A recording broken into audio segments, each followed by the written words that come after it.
ఒక రోజు రాత్రి పోతన గారు పడుకుని ఉండగా ఇంట్లో గజ్జెల చప్పుడు వినపడింది. ఇదేమిటి అందరూ పడుకుంటే గజ్జెల చప్పుడు వినపడింది అని పోతన గారు దీపం పట్టుకుని వెడితే ఎదురుగుండా నిలబడి ఉంది సరస్వతీదేవి. అది కూడా ఎలా నిలబడింది, వెక్కి వెక్కి ఏడుస్తూ కనపడింది. ఆయన అమ్మవారి కాళ్ళ దగ్గర కూర్చుని, అమ్మా ఎందుకమ్మా ఏడుస్తున్నావో, నా నట్టింట నిలబడి దేనికి ఏడుస్తున్నావమ్మా అని అడిగారు.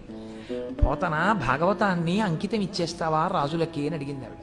అప్పుడు ఆయన అంటే భాగవతం పోతన గారు ఆంధ్రీకరించినది ఎంత శక్తివంతమో మీరు చూడండి. ఇంత గొప్ప స్థితి ఏ భాషకుందండి తెలుగు భాష ముందు. సరస్వతి నిలబడి అడిగింది, ఏ భాషలో ఏ కవిని అడగలేదు, ఒక్క తెలుగు భాషలో పోతన గారిని అడిగింది అమ్మవారు. చెప్పుకోవడం చేతకాని తన మంది కాబట్టి తెలుగు భాష వైభవం ప్రకాశించదు. ఏం అక్కర్లేదమ్మా, నిన్ను పట్టికెళ్ళి అలా కర్ణాటక కిరాత కీచకులకు అమ్మను, త్రిశుద్ధిగా నమ్ము భారతి, త్రికరణ శుద్ధిగా చెప్తున్నానమ్మా, నేను అమ్మనమ్మా.